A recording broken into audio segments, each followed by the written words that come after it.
Je me suis réveillée avec l'odeur d'antiseptique et le léger bourdonnement d'un climatiseur.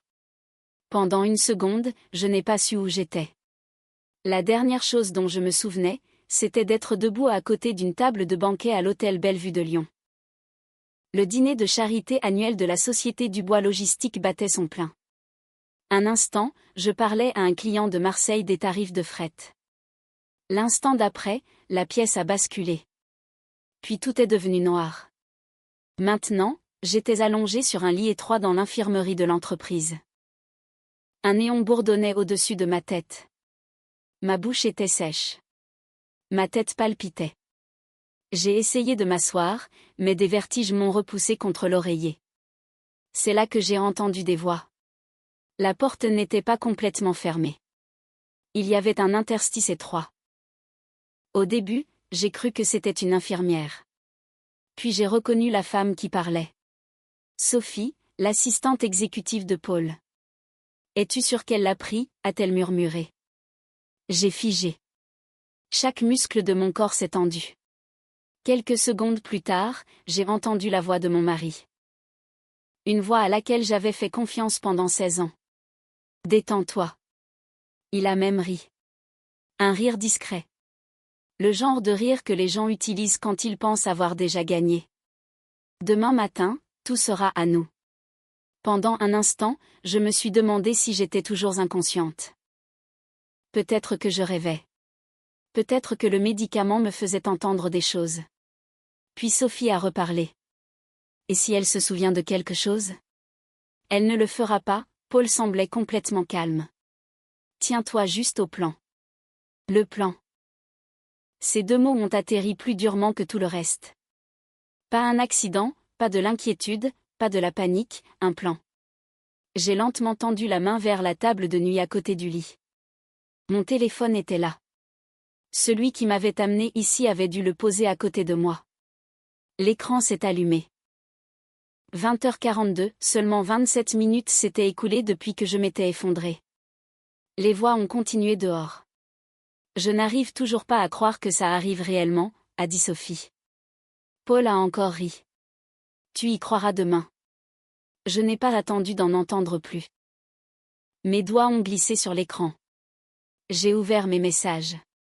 Maître Jean Dubois, mon avocat. Pendant 7 mois, j'avais documenté des choses que je ne pouvais pas tout à fait expliquer. Des fonds manquants, des virements étranges, des réunions qui n'étaient pas sur les calendriers de l'entreprise, des appels téléphoniques tard le soir, des excuses qui n'avaient pas de sens. Chaque fois que je questionnais Paul, il avait une réponse prête. Chaque fois. Mais mon instinct me disait que quelque chose n'allait pas. Alors je me suis préparée tranquillement. Non pas parce que je voulais divorcer. Non pas parce que je voulais me venger. Parce que j'avais besoin de réponses. Maintenant, je les avais. Du moins, assez. J'ai tapé 5 mots. Exécuter le plan maintenant. Puis j'ai appuyé sur envoyer. Le message a disparu. Quelques secondes plus tard, 3 points sont apparus. Jean était en train d'écrire. Bien. Il était encore réveillé. Sa réponse est arrivée presque immédiatement. Compris. Rien de plus, rien de moins. Exactement comme nous l'avions convenu. J'ai verrouillé le téléphone et l'ai reposé sur la table. Dehors, des pas se sont approchés. J'ai rapidement fermé les yeux. La porte s'est ouverte. J'ai entendu Paul entrer. Ses chaussures en cuir coûteuses claquaient doucement sur le sol. Un instant plus tard, j'ai senti sa main toucher la mienne. Isabelle. Sa voix était douce.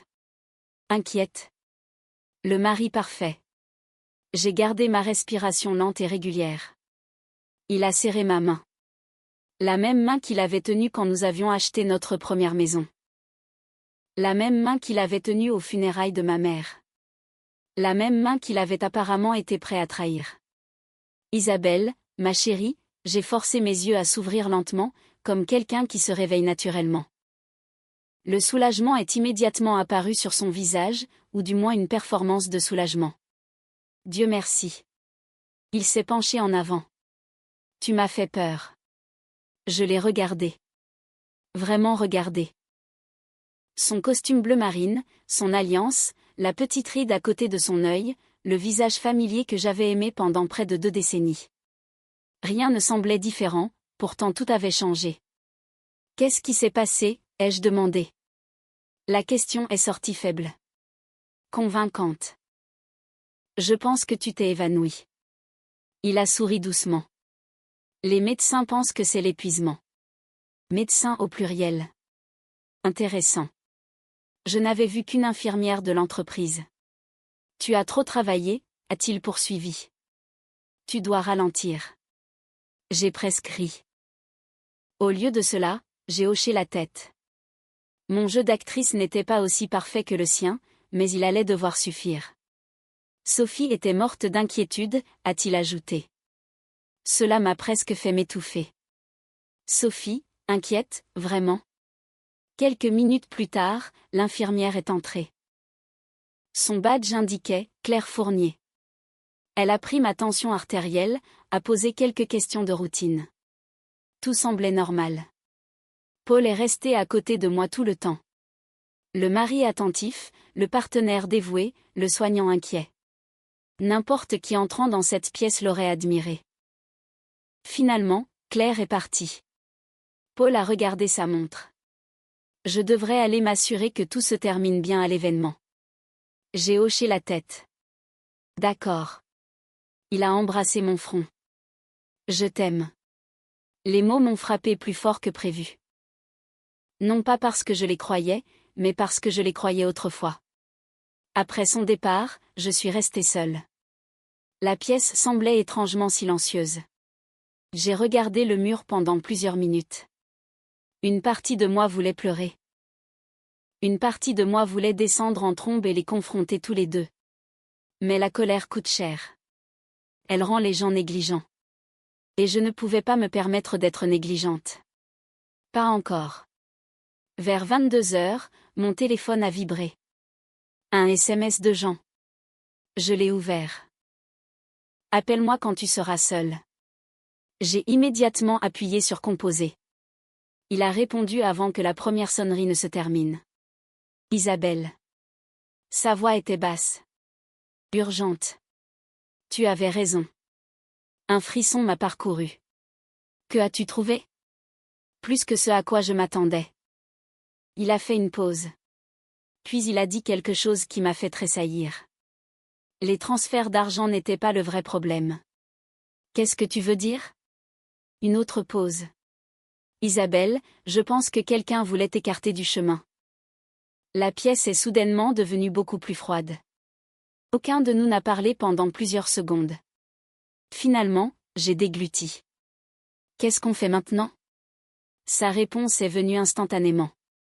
Nous procédons exactement comme prévu. Dehors, par la fenêtre de l'infirmerie, la ligne d'horizon de Lyon brillait dans la nuit noire. Quelque part, la circulation du centre-ville avançait le long de l'autoroute A6. Les gens rentraient chez eux, dînaient tard, regardaient la télévision, vivaient des vies normales. La mienne venait de changer pour toujours. Et demain matin, l'un de nous allait tout perdre. Le lendemain matin, je me suis réveillée dans mon propre lit. Pendant quelques secondes, j'ai presque réussi à me convaincre que la nuit précédente n'avait jamais eu lieu. Le ventilateur de plafond familier tournait lentement au-dessus de ma tête. La lumière du soleil filtrait à travers les volets intérieurs. J'entendais une tondeuse quelque part dans la rue. Des sons normaux. Une matinée normale. Puis je me suis souvenu de la voix de Sophie. Es-tu sûre? Elle a pris la réponse de Paul. Tout est revenu en force. Je me suis assise lentement. Ma tête était encore lourde, mais beaucoup moins que la nuit précédente. Un coup d'œil à l'horloge indiquait 7h14. Mon téléphone était déjà posé sur la table de nuit. 3 appels manqués. 2 emails de Jean. Un SMS. Il faut qu'on se parle aujourd'hui. Avant que je puisse l'ouvrir, la porte de la chambre s'est ouverte en grand. Paul est entré, portant un plateau, du café, des toasts, des fruits frais, toute la routine du mari parfait. Bonjour, ma belle. Il a souri. Le même sourire qui m'avait convaincu de l'épouser il y a 16 ans. Le même sourire qui me faisait maintenant me demander depuis combien de temps il mentait. Tu devrais te reposer. Il a posé le plateau à côté de moi. J'ai préparé le petit déjeuner. J'ai regardé le toast. Au levain, mon préféré. L'ironie m'a presque fait rire. Merci. Tu te sens bien? Un peu fatigué?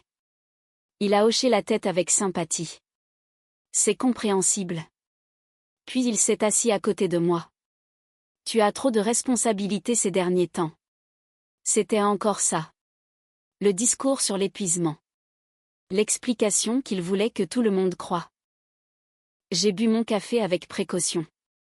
Très précautionneusement. Peut-être. Tu n'as plus rien à prouver, Isabelle. Sa voix était réconfortante, presque persuasive. Nous avons construit une belle vie. Nous, ce mot me dérangeait maintenant parce que la vérité était bien plus compliquée. La vie que nous avions construite n'avait pas été le fruit d'un effort égal. Loin de là. Il y a des années, lorsque nous nous sommes rencontrés pour la première fois, Paul était charmant, drôle et ambitieux.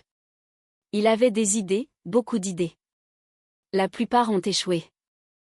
Il y a eu l'entreprise d'aménagement paysager, puis l'investissement dans un restaurant, puis une start-up d'articles de sport, puis une autre entreprise dont je me souviens à peine.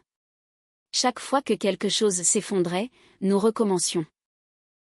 Pendant ce temps, je travaillais et travaillais. À 30 ans, je suivais des cours de MBA le soir après de longues journées au bureau. À 32 ans, je gérais des contrats logistiques régionaux. À 35 ans, je suis devenue directrice financière. Nos économies ont augmenté parce que je m'en suis assurée. Nos investissements ont réussi parce que j'ai étudié chaque décision. L'entreprise a prospéré parce que j'ai passé des années à aider à moderniser les opérations. Je n'y ai jamais vu d'inconvénient. C'est ce qu'un mariage est censé être. Ou du moins, c'est ce que je croyais. Maintenant, je n'étais pas sûre de ce que Paul croyait. Son téléphone a vibré. Il a jeté un coup d'œil juste une seconde, mais je l'ai remarqué et lui aussi. Des trucs de travail, bien sûr. Il s'est levé. Je devrais y aller. Puis il s'est penché et a de nouveau embrassé mon front. Toujours le front. Toujours prudent, toujours contrôlé. Je t'aime. J'ai souri. Je t'aime aussi. Les mots avaient un goût étrange. La seconde où il est parti, je me suis dirigée vers la fenêtre. Sa BMW noire est sortie de l'allée. Au moment où elle a disparu, j'ai attrapé mon téléphone. Jean a répondu immédiatement. Comment te sens-tu? En colère. Il a ri doucement. Bien. La colère garde les gens éveillés. Tu as trouvé autre chose? Pas mal de choses.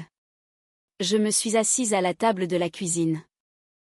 Dehors, une voisine promenait son Golden Retriever. De l'autre côté de la rue, quelqu'un sortait des poubelles. Le rythme ordinaire de la banlieue de Chambéry. Pendant ce temps, ma vie explosait en silence. Jean a poursuivi. Les transferts financiers sont beaucoup plus importants que nous le pensions. À quel point plus importants? Plus de 800 000 euros. J'ai failli laisser tomber le téléphone. Quoi? Je sais. Comment? Nous sommes toujours en train de tout retracer. J'ai regardé le parquet. 800 000 euros. Ce n'était pas une erreur. Ce n'était pas une mauvaise comptabilité. C'était du vol. Où est passé cet argent? Plusieurs sociétés écrans. Mon estomac s'est serré. Qui les possède? C'est là que ça devient intéressant. Je connaissais déjà la réponse. Pourtant, j'ai demandé, qui, Sophie et Paul? Pendant plusieurs secondes, je n'ai pas pu parler. En partie parce que j'étais furieuse. En partie parce qu'entendre la confirmation était différent que de le soupçonner. Le soupçon laisse de la place à l'espoir. L'effet non. Après que nous ayons raccroché, j'ai passé la majeure partie de l'après-midi à faire semblant que la vie était normale. J'ai répondu aux emails, rappelé, examiné des rapports. Du moins, c'est ce que j'ai dit à tout le monde. En réalité, j'ai relu chaque SMS envoyé par Jean. Chaque détail, chaque chronologie, chaque transaction. Vers 15 heures, une autre surprise est arrivée. Celle-ci m'a presque fait rire. Mon téléphone a vibré. Un SMS de Paul. Ou du moins, c'était censé l'être. Le message disait « Tu me manques déjà. La nuit dernière en valait la peine. » Un emoji cœur a suivi. Puis un autre. J'ai regardé l'écran pendant 10 secondes. Puis un autre message est arrivé. Désolé, mauvaise personne. J'ai ri. Non pas parce que c'était drôle, mais parce que c'était pathétique. Une minute plus tard, Paul a appelé. Isabelle. Sa voix semblait nerveuse. Rare pour lui. J'ai eu ton SMS. C'était pour un client. Un client? Oui. Un qui reçoit des émojis cœur. Silence. Puis il a ri maladroitement. Tu sais comment les gens textent de nos jours. Bien sûr, bien sûr. J'ai décidé de l'aider. Ne t'inquiète pas. Le soulagement dans sa voix a été immédiat. Merci, chérie. Chérie, ce mot m'a presque fait jeter le téléphone. Après avoir raccroché, je me suis assise dans mon fauteuil de bureau. Pendant des années, j'avais craint d'imaginer des choses. Maintenant, je savais mieux. Les mensonges n'étaient même plus intelligents. Ils s'accumulaient simplement. À 18 heures ce soir-là, Jean a rappelé. Sa voix sonnait différemment, plus nette, plus concentrée. Isabelle, es-tu seule? Oui. Je viens de recevoir le rapport du laboratoire. Mon pouce est accéléré. Le rapport de la nuit dernière. Oui. Je me suis levée. Chaque instinct de mon corps s'est soudainement senti alerte. Qu'est-ce qu'il dit? Un bref silence. Puis Jean a répondu. La substance dans ton système n'aurait pas dû être là. J'ai serré le bord de mon bureau. Quelle substance? Ils ont trouvé des traces de sédatifs. La pièce est devenue complètement silencieuse. Dehors, par la fenêtre de mon bureau, le ciel virait à l'orange avec le coucher du soleil. Les voitures passaient dans la circulation. Les gens rentraient chez eux. La vie continuait, mais je l'ai à peine remarqué parce qu'un fait ne cessait de se répéter dans ma tête. Je ne m'étais pas évanouie accidentellement. Quelqu'un avait aidé à ce que cela arrive. Et soudain, l'affaire semblait la plus petite des trahisons. Je n'ai pas beaucoup dormi cette nuit-là. Chaque fois que je fermais les yeux, je voyais la même chose. Paul debout à côté de mon lit d'hôpital, me tenant la main, me disant qu'il m'aimait. Des heures après l'avoir entendu discuter d'un plan avec Sophie. Vers 3 heures du matin, j'ai finalement renoncé à dormir. Je suis descendue, me suis fait une tasse de thé à la camomille et me suis assise à la table de la cuisine. La maison était silencieuse. L'horloge grand-père de la salle à manger faisait tic-tac régulièrement. La même horloge que mon père m'avait donnée il y a des années. Pour une raison quelconque, je me suis retrouvée à la regarder, pensant à lui. Mon père était mort 8 ans plus tôt, une crise cardiaque, complètement inattendue. C'est lui qui m'avait appris à lire les états financiers avant que je n'aie l'âge de conduire. Il plaisantait en disant que les chiffres ne mentent jamais. Les gens oui. À l'époque, je le trouvais cynique. Maintenant, je comprenais exactement ce qu'il voulait dire. Mon téléphone a sonné à 7h12 le lendemain matin. Jean, j'ai répondu immédiatement. Tu as trouvé quelque chose? Oui. Sa voix sonnait différemment, pas inquiète. Excitée. Où es-tu? Chez toi. Bien. Reste là. Cela a attiré mon attention. Qu'est-ce qui s'est passé? Je serai là dans 45 minutes. Puis il a raccroché. 40 minutes plus tard, Jean est arrivé dans mon allée. Je l'ai rencontré dans la cuisine. Il portait un épais dossier. Le genre que les avocats apportent quand ils sont sur le point de changer votre vie. Café, ai-je demandé. S'il te plaît. 5 minutes plus tard, nous étions assis face à face. Jean a ouvert le dossier. Puis il a souri. Pas un sourire joyeux. Plutôt le sourire d'un homme qui venait de résoudre un puzzle. Isabelle, j'ai de bonnes nouvelles. J'en aurais bien besoin. Il a glissé plusieurs documents sur la table. Je les ai regardés. Accord de fiducie, registre de propriété d'entreprise, anciens dépôts légaux. Au début, rien de tout cela n'avait de sens. Puis j'ai vu la signature de mon père. Mon cœur a fait un bond. Qu'est-ce que c'est ? Jean s'est adossé. Ton père. Quoi de lui ? Il était plus intelligent que nous tous. Je l'ai regardé. De quoi parles-tu ? Jean a tapoté une page. Cette fiducie ? J'ai regardé de plus près. La fiducie familiale du bois, établie près de 10 ans plus tôt. Je me souvenais vaguement d'avoir signé des papiers après la mort de papa, mais j'étais en deuil. Je n'avais pas fait beaucoup attention, a poursuivi Jean. La majeure partie de la propriété majoritaire de Dubois Logistique n'est pas personnellement la tienne. J'ai cligné des yeux. Quoi ? Elle est protégée au sein de la fiducie. J'ai de nouveau baissé les yeux. Les chiffres étaient là. Mon père avait transféré le contrôle majoritaire des années plus tôt. Bien avant l'affaire de Paul, bien avant Sophie, bien avant tout cela. Soudain, les pièces ont commencé à s'assembler. Attends. J'ai regardé Jean. Tu es en train de me dire que Paul ne peut pas réellement prendre le contrôle de l'entreprise. Jean a souri. Non. Le mot était merveilleux. Non. Non. Pour la première fois depuis des jours, j'ai ri. Un vrai rire. Le genre qui s'échappe avant que vous ne réalisiez qu'il arrive. Jean a ri aussi. C'est à peu près ma réaction quand j'ai compris. J'ai secoué la tête. Il a passé tout ce temps à essayer de prendre quelque chose qu'il ne peut pas toucher légalement. Exactement. L'image était presque ridicule. Paul et Sophie élaborant leur plan depuis plus d'1 an. Créant des sociétés écrans, volant de l'argent, manipulant des dossiers, tout en poursuivant une propriété qu'ils ne pourraient jamais obtenir. Pendant un bref instant, je les ai même plaints. Ce sentiment a duré environ 3 secondes. Puis je me suis souvenu du sédatif. La sympathie a disparu. Qu'est-ce qui se passe maintenant ? L'expression de Jean est redevenue sérieuse. Maintenant, nous prouvons tout. Le reste de la matinée s'est écoulé rapidement. Nous avons examiné des documents, des relevés financiers, des chaînes de mai, des dépôts d'entreprise.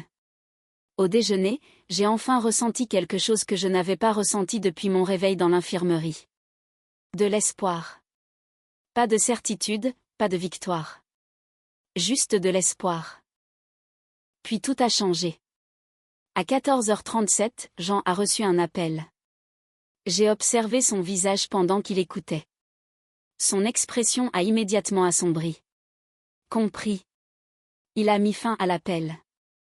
Qu'est-ce qui s'est passé ? Ils savent. Mon estomac s'est serré. Qui ?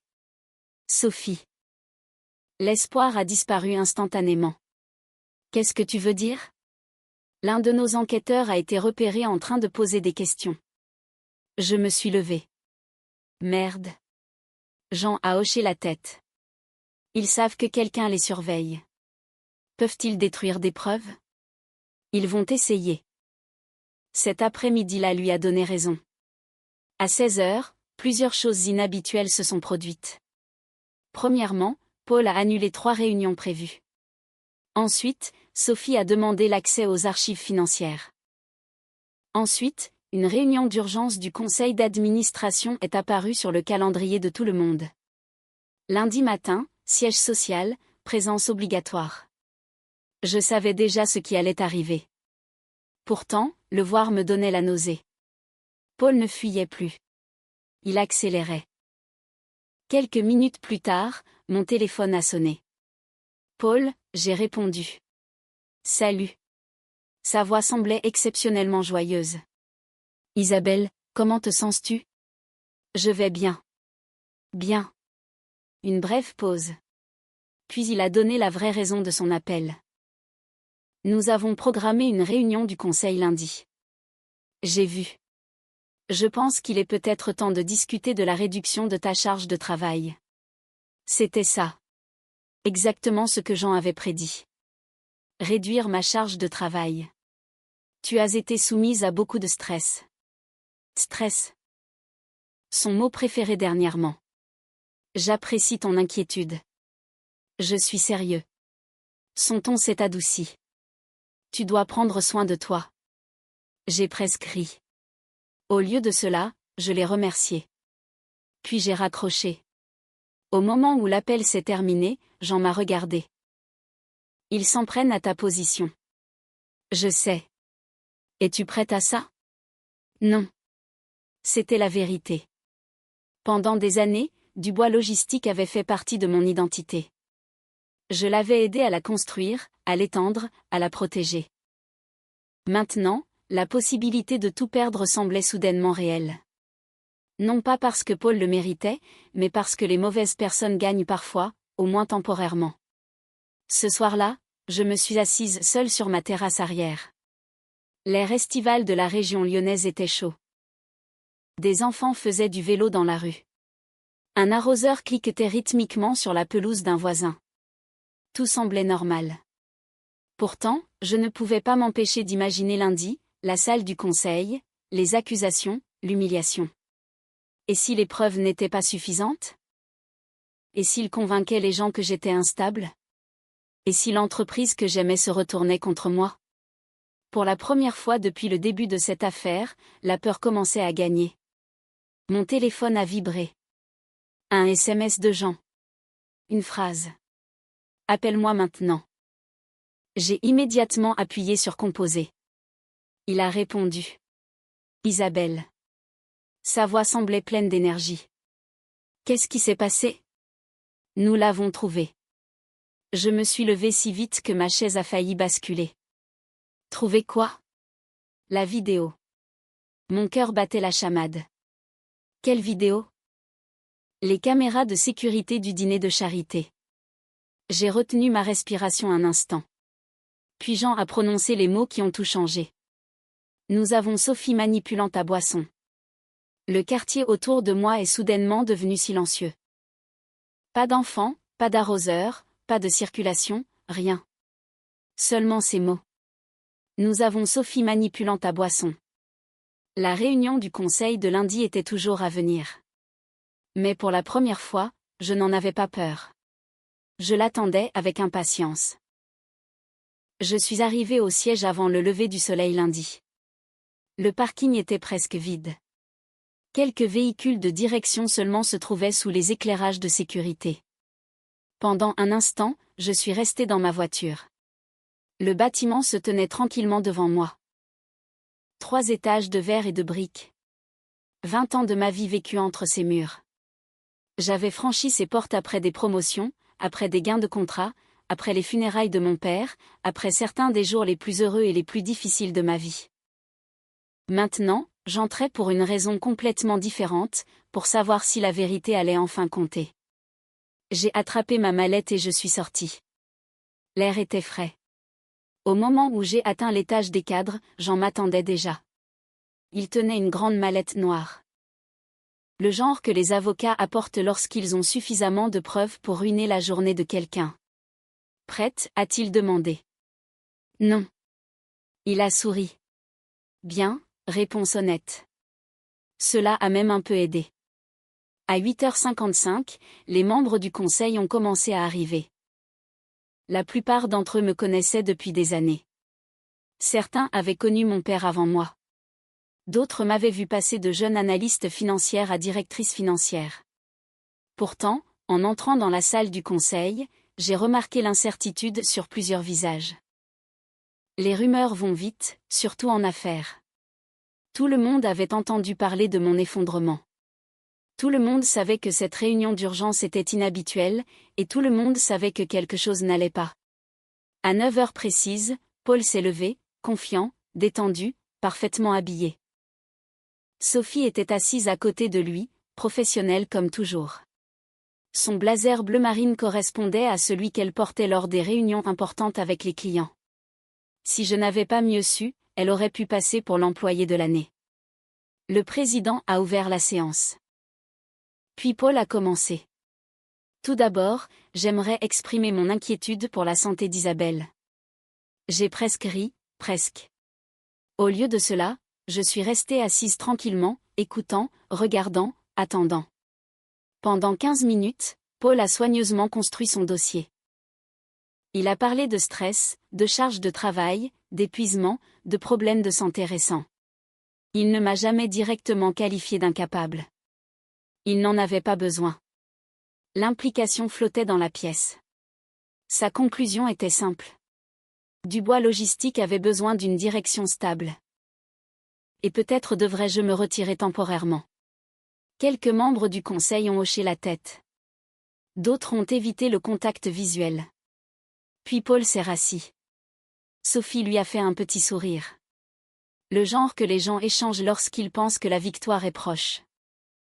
Le président s'est tourné vers moi. Isabelle.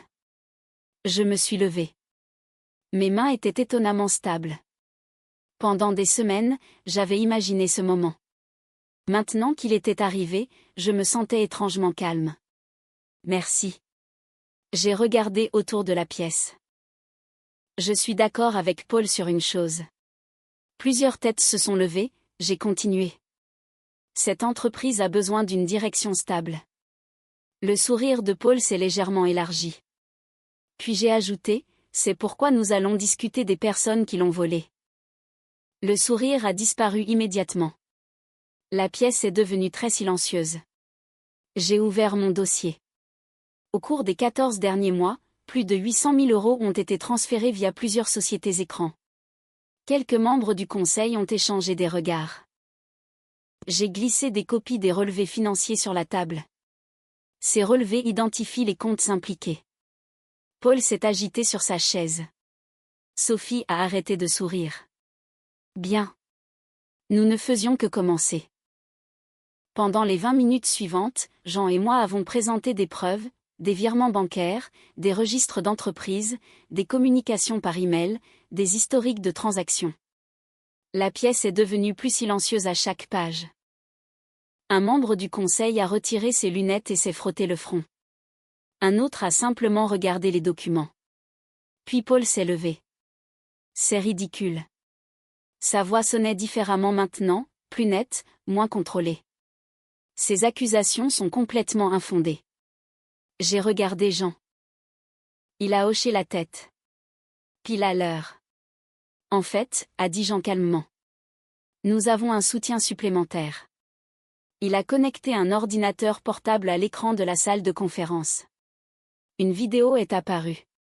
Des images de sécurité. La salle de bal du dîner de charité. L'horodatage était visible. La pièce a retenu son souffle. Sophie est apparue à l'écran, marchant vers une table, regardant autour d'elle, vérifiant si quelqu'un regardait, puis fouillant dans son sac à main. Quelques secondes plus tard, elle a versé quelque chose dans une boisson. Ma boisson. Personne n'a parlé. La séquence a continué. Sophie s'est rapidement éloignée. Un instant plus tard, je suis apparue dans le cadre. J'ai pris le verre. La salle du conseil est restée silencieuse. La vidéo s'est terminée. Personne n'a bougé. Personne n'avait besoin d'explication. Tout le monde l'avait vu. Finalement, un directeur a brisé le silence. Mon Dieu! Le visage de Sophie était devenu complètement blanc. Paul avait l'air d'avoir cessé de respirer.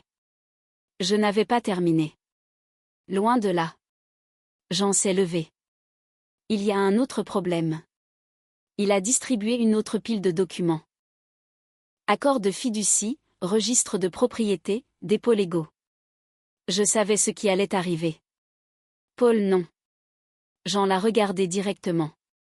Vous avez déployé des efforts considérables pour tenter de prendre le contrôle de Dubois Logistique. Paul n'a rien dit. Malheureusement pour vous, la propriété majoritaire est protégée au sein de la fiducie familiale Dubois. La confusion a traversé son visage, puis l'incrédulité, puis la panique. Non. Jean a hoché la tête. Oui. La pièce a observé, fasciné. Paul a attrapé les documents, a feuilleté les pages. A lu plus vite, puis encore plus vite. Son expression est devenue presque comique car pour la première fois, il a réalisé la vérité. Tout ce pour quoi il avait travaillé était impossible. L'un des plus anciens membres du conseil s'est adossé à sa chaise. Un cadre retraité du transport routier nommé François, 72 ans, jamais connu pour filtrer ses pensées. Il a secoué la tête. Puis il a dit, « Alors vous avez passé 1 an à essayer de voler un coffre que vous ne possédez même pas. » Pendant 1 seconde, personne n'a réagi. Puis quelqu'un a ri.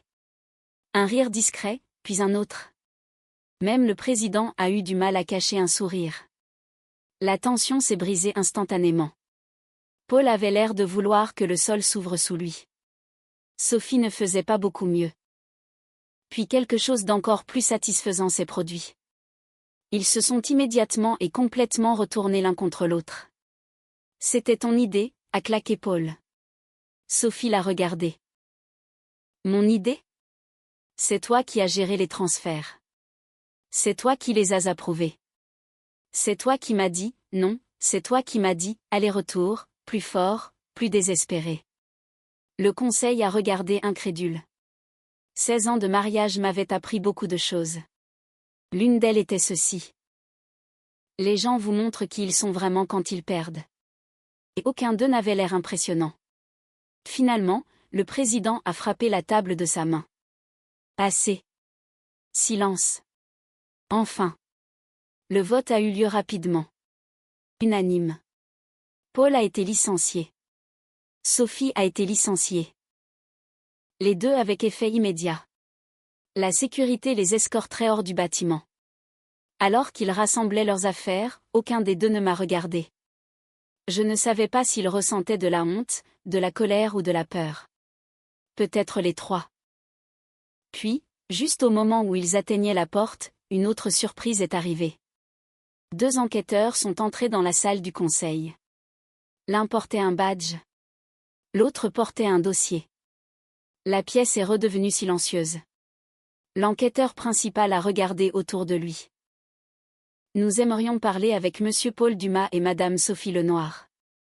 Personne n'a dit un mot. Personne n'en avait besoin. Les enquêteurs les avaient déjà trouvés.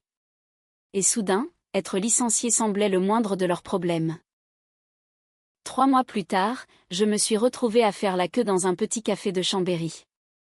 Rien de glamour, juste un endroit de quartier avec des tables dépareillées, de bon pain à la cannelle et des clients réguliers qui se connaissaient par leur nom. Le genre d'endroit où je me précipitais sans le remarquer. Maintenant, j'avais le temps de l'apprécier. « Bonjour, Isabelle. » La barista a souri. L'habituel, n'est-ce pas? Pendant qu'elle préparait mon café, j'ai regardé par la fenêtre. Un père aidait sa petite fille à transporter une boîte de beignets. 2 retraités étaient assis sur la terrasse, discutant de golf. La vie semblait merveilleusement ordinaire. Pour la première fois depuis très longtemps, l'ordinaire me semblait un cadeau. Beaucoup de choses s'étaient passées depuis la réunion du conseil. Certaines bonnes, certaines douloureuses, aucune facile. L'enquête criminelle a progressé rapidement. Une fois que les autorités ont commencé à fouiller les dossiers financiers, les choses se sont déroulées plus vite que prévu. Paul et Sophie avaient été prudents, mais pas assez. Les sociétés écrans, les transferts cachés, les approbations forgées, les fausses notes de frais. Finalement, les preuves sont devenues impossibles à expliquer. Sophie a accepté de coopérer. Apparemment, l'instinct de conservation a finalement pris le pas sur la loyauté. Elle a fourni des emails, des SMS et des dossiers financiers que les enquêteurs n'avaient même pas encore découverts. La décision a quelque peu amélioré sa situation. Pas beaucoup, mais un peu. Quant à Paul, il a passé la majeure partie de son temps à blâmer tout le monde sauf lui-même. Son avocat, Sophie, les enquêteurs, le conseil, moi, quiconque était prêt à rester immobile assez longtemps pour l'écouter. La seule personne qu'il n'a jamais blâmée était l'homme qui le regardait depuis son propre miroir de salle de bain. Cela expliquait probablement beaucoup de choses. Le divorce a progressé séparément. Ce processus s'est avéré plus difficile que prévu, non pas parce que je voulais qu'il revienne. Je ne le voulais pas, pas même une seconde. Le plus difficile a été d'accepter que le mariage dont je me souvenais n'était pas entièrement réel. Certains souvenirs étaient authentiques. Je sais qu'ils l'étaient. Le premier appartement, les voyages en voiture à travers l'Auvergne, les longues soirées passées sur notre véranda à parler de l'avenir. Ces moments se sont produits, mais quelque part en chemin, la personne à côté de moi a changé. Ou peut-être que j'ai simplement cessé de le voir clairement. Cette prise de conscience m'a fait plus mal que prévu. Un après-midi, Jean et moi nous sommes rencontrés pour déjeuner au centre-ville. Le même restaurant de grillades que nous utilisions pour les réunions d'affaires depuis des années. Alors que nous examinions les derniers documents, il s'est adossé et a souri. « Tu sais quelque chose ? » ?»« Quoi ? » ?»« J'étais inquiet pour toi. » J'ai ri. « Seulement toi ? » ?»« Non. » Il a pointé sa fourchette vers moi. Beaucoup de gens l'étaient. Cela m'a surprise. Cela n'aurait pas dû, mais cela l'a fait. Pendant si longtemps, j'avais été tellement concentrée sur la trahison que j'avais négligé quelque chose d'important. Les gens qui se souciaient vraiment de moi n'étaient jamais partis. Des amis prenaient des nouvelles constamment. Des collègues offraient leur soutien. Des voisins passaient. Même des membres du conseil appelaient simplement pour demander comment j'allais. Une crise avait révélé deux groupes de personnes complètement différents. Ceux qui m'avaient utilisé et ceux qui m'avaient valorisé. Cette leçon à elle seule valait la peine d'être retenue. Chez Dubois Logistique, les choses se sont lentement stabilisées. Le conseil a nommé une équipe opérationnelle intérimaire pendant que nous réorganisions la direction. Le processus n'était pas glamour. Il impliquait des réunions, des audits et des examens de politique sans fin. La vraie vie semble rarement dramatique de l'intérieur. Surtout, elle ressemble à de la paperasse. Beaucoup de paperasse. Pourtant, chaque petite amélioration semblait significative. Les employés qui avaient passé des mois à s'inquiéter des rumeurs pouvaient enfin se concentrer à nouveau sur leur travail. Les clients ont retrouvé confiance. Les projets ont progressé. L'entreprise a survécu. Cela comptait plus pour moi que toute victoire personnelle. Quelques semaines plus tard, je me suis rendue au cimetière de la Croix-Rousse à Lyon. Le ciel était clair. L'air portait ce frisson du début de l'automne que l'Auvergne-Rhône-Alpes connaît chaque année. J'ai apporté des fleurs fraîches. Papa aimait toujours les choses simples. Pas d'arrangements élaborés, pas de fioritures inutiles. Je me suis tenue tranquillement à côté de sa tombe. Pendant plusieurs minutes, je n'ai rien dit. Puis j'ai souri. Tu avais raison. Une douce brise a traversé les arbres. J'ai regardé les fleurs. Tu as toujours dit que les chiffres ne mentent pas, j'ai ri doucement. Et les gens oui. La chose étrange avec le chagrin, c'est qu'il ne disparaît jamais complètement. Il change de forme, devient plus silencieux, moins aigu. Debout là, j'ai réalisé que mon père me manquait plus que jamais. Non pas parce que j'avais besoin qu'il me sauve, mais parce qu'il aurait compris. Il aurait vu clair en Paul bien avant moi. Et puis il aurait trouvé un moyen de me le dire sans dire « je te l'avais dit ». C'était l'un de ses dons. Sur le chemin du retour, j'ai repensé à la phrase qui avait tout déclenché. La phrase que j'avais entendue à travers cette porte entr'ouverte. Demain matin, tout sera à nous. À l'époque, ces mots m'avaient terrifié. Maintenant, ils m'ont presque fait rire parce que demain matin est arrivé et rien ne s'est passé comme Paul l'avait prévu. L'entreprise n'était pas la sienne, l'argent n'était pas le sien, l'avenir n'était pas le sien. Au lieu de cela, il a perdu presque tout ce qu'il avait passé des années à essayer de prendre. L'ironie était presque incroyable. Mais la vie écrit parfois ses propres chutes. Quelques mois après que le divorce soit devenu définitif, j'ai fait un dernier changement. J'ai vendu la maison du lac. Non pas parce que j'avais besoin de l'argent, mais parce que je voulais un nouveau départ. Trop de souvenirs y vivaient. Certains bons, certains douloureux. J'étais prête pour quelque chose de nouveau. Le printemps suivant, j'ai acheté une maison plus petite avec une véranda et un jardin rempli d'érables. Rien d'extravagant, juste paisible. Un samedi matin, en buvant mon café sur cette véranda, j'ai réalisé quelque chose. La meilleure partie de la vengeance n'était pas de regarder quelqu'un d'autre tomber. C'était de refuser de tomber avec eux. Pendant un moment, j'ai pensé que la justice signifiait gagner. Maintenant, je comprenais quelque chose de différent.